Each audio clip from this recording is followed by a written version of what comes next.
a standing 500, basically I would, literally from the scratch, I would say, okay, you need to be relaxed on the start.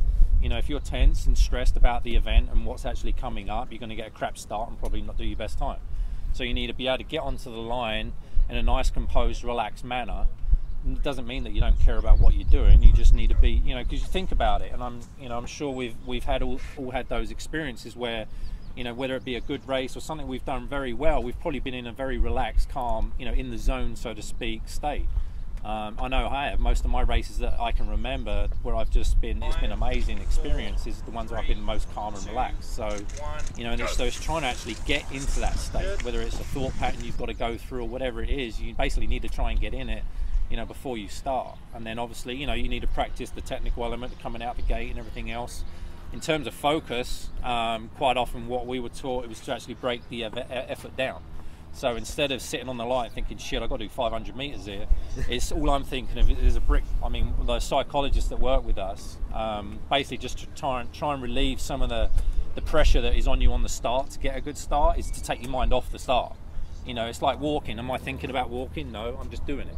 And it's exactly the same. How many starts have you done? Probably dozens and dozens, if not hundreds. So you know how to do a start. Don't think about the start. So a very simple one to actually take your mind off that is, the psychologist gave me, and I actually used that, was imagine there was a brick wall at the finish line. That's all I'm thinking, is I'm just going to break through that. Think I'm changing the focus to something else.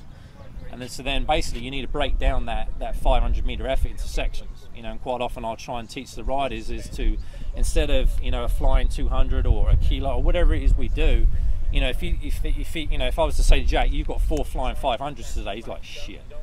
But if I said, okay, one effort at a time, let's just focus on that one effort at a time, and let's think of that one, half a track at a time. So all you've got to be thinking about is, okay, I just need to be in this position. If it's a race, for instance, I need to be in this position at that point in turn 1. Okay, I've got to that position. Where do I need to be in that turn? Okay, you're breaking the effort down, because when we think of things as a whole, sometimes it becomes overwhelming and can put a lot of pressure on you, which is exactly what happened, to me in Athens. I cracked under the pressure. All I was thinking was Olympic medals, instead of focusing on actually what I needed to focus on. And in Beijing, I got it right. I sat there and thought, I'm just going to smash through that bloody brick wall. And I was very relaxed in my thought process. So, in any effort you do, it's like if you're squatting, if I've got to do this 10 times, you're probably, it's the stress of having to do something 10 times, you're probably not going to perform at your best. It's just, okay, 1 rep, okay, 2 reps, and just break it down. It's each rep, to each lap, to each half lap, break it down into segments. That's a really good way of actually mentally being able to cope with an effort. If I said to you, okay, let's do 10 kilos, you're like, oh shit.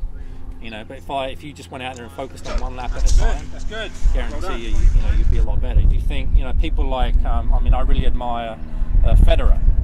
As a tennis player, he's amazing. You watch the guy, he's just so calm and collect. Why? He's just probably thinking of 1 shot at a time.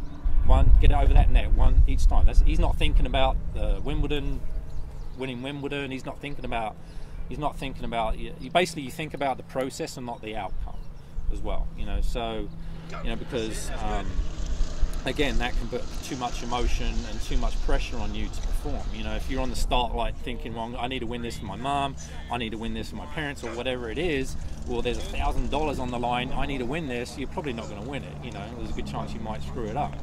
But if you just think about the process, okay, I just need to get, I need to smash through that first brick wall, I need to get to that turn as quick as I can, and just think about the process and not the outcome, you do a lot better. And the same as the Olympics, we're told, don't even think about the medal.